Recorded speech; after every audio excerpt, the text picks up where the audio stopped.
IT for Business et sur AI for Good Summit à Genève. Nous sommes avec Stéphane Buffat. Stéphane, bonjour. Bonjour. Alors Stéphane, vous êtes directeur du lab GUE Stellantis et Renault, expert leader en sécurité routière pour le groupe Renault. Alors pour ceux qui ne connaissent pas, qu'est-ce que c'est que ce lab GIE Stellantis et Renault? Alors c'était une structure d'analyse et de recherche qui a été créée en 1969 à la demande du gouvernement français par les deux constructeurs historiques, Renault et PSA à l'époque, maintenant Stellantis, pour étudier les raisons des accidents sur les routes. À l'époque, il y avait environ 18 000 morts sur les routes françaises. Comprendre la survenue des accidents.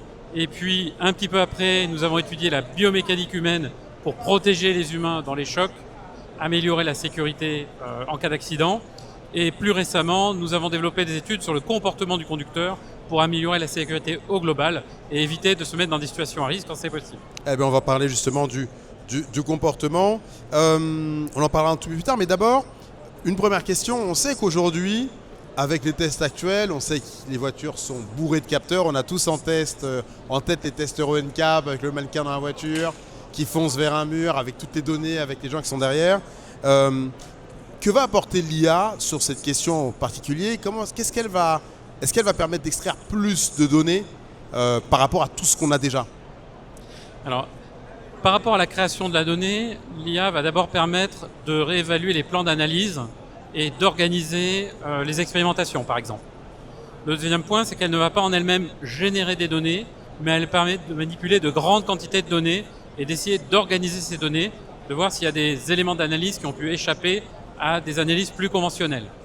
Toutefois, même si elle va aussi nous aider sur la partie génération de rapports, donc sur la production des études, elle va nécessiter d'avoir un regard critique sur les conclusions qu'elle peut éventuellement nous aider à prendre et sur la façon dont les analyses ont été conduites. Quel type de modèle, Stéphane, on va utiliser pour ce genre de mission? Est-ce qu'on prend des LLM ou on prend des modèles hyper spécialisés qui comprennent ce que c'est que finalement l'accidentologie parce qu'ils ont été entraînés pour? Alors, tout dépend de ce qu'on va vouloir faire. Si on aborde des données très spécialisées avec un plan d'expérience particulier, on va plutôt se concentrer sur des modèles dédiés. Si on travaille sur de la génération de rapports, les LLM ont tout leur intérêt puisqu'ils vont pouvoir générer des textes qui sont tout de suite compréhensibles par ceux qui vont les lire. Vous parliez tout à l'heure du fait qu'il y avait une question effectivement de comportement humain. On sait qu'aujourd'hui, les causes sont, elles peuvent être mécaniques, elles peuvent être liées à l'environnement, un accident juste avant, elles peuvent être liées au comportement. On sait qu'on ne conduit pas pareil quand on est chez soi, en vacances, suivant les substances consommées.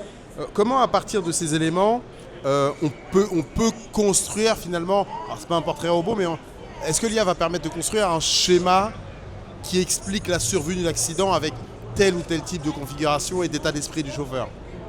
Alors, c'est une question complexe et elle dépend de l'horizon que l'on regarde. Si l'on regarde avec le regard actuel, ce sont des analyses essentiellement a posteriori à partir des bases de données. Et ces bases de données, il faut les connaître, il faut savoir les manipuler, car il y a de nombreuses raisons de voir qu'il y a par exemple des biais ou des manques dans ces données. Donc la difficulté avec certains modèles d'IA, c'est qu'il y aura tendance à remplir des trous alors que normalement on doit en tenir compte. Donc ça, c'est très important. Donc ça peut construire un certain nombre d'explications ou d'aides ou de chemins pour comprendre. Ensuite, si on veut se positionner pour faire de la prédiction, pour comprendre quels vont être les problèmes de demain, par exemple, là aussi, l'IA va pouvoir nous aider, mais elle va nécessiter une construction rigoureuse et comprendre exactement vers où on veut aller. Un des chemins prometteurs, par exemple, pour ça, c'est de pouvoir mieux comprendre une plus large dimensionnalité de contraintes liées au contexte. Puisque toute compréhension d'une situation va pouvoir être enrichie avec l'abord du contexte. Contexte de conduite, contexte d'environnement, infrastructure, comme vous le citiez.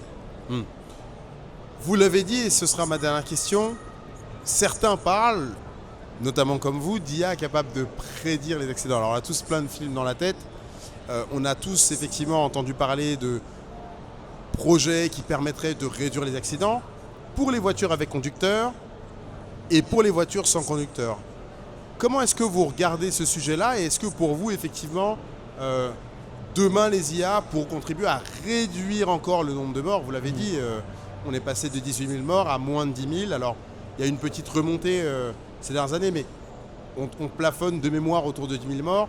Comment est-ce que justement l'IA va permettre de prédire et donc de descendre encore ce seuil qui est toujours aussi élevé, toujours trop élevé?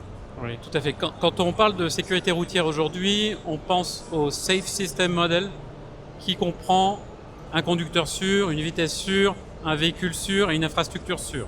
Ces quatre-là ne sont pas tout le temps réunis. Ils ne sont pas toujours réunis et ça peut être en partie dans la chaîne des causes d'un accident. Donc l'IA a un potentiel de nous aider dans différents éléments de cette chaîne. Le premier, peut-être un des plus simples, c'est ce qu'on appelle la santé de la route. C'est-à-dire qu'avec certains capteurs, les véhicules vont pouvoir remonter des données qui vont être analysées et qui vont permettre aux parties prenantes qui vont travailler sur l'état des routes d'améliorer l'infrastructure, éventuellement de la réparer, quand les conditions de roulage ne seront pas idéaux. Donc ça, ce sont des services qui commencent à émerger sur la santé de la route. C'est un premier élément. Le deuxième élément, comportant plutôt un aspect sur le comportement du conducteur, ça va être soit, par exemple, d'accompagner et de former le conducteur avec des éléments qui peuvent lui permettre de comprendre qu'il peut se mettre dans des situations dangereuses ou de l'aider à utiliser des systèmes qui sont déjà dans la voiture. Je parle des ADAS par exemple, les aides à la conduite qu'il n'aurait pas activées, qu'il n'aurait pas utilisées, qu'il ne connaîtrait pas bien. Donc là, on est plutôt dans du coaching.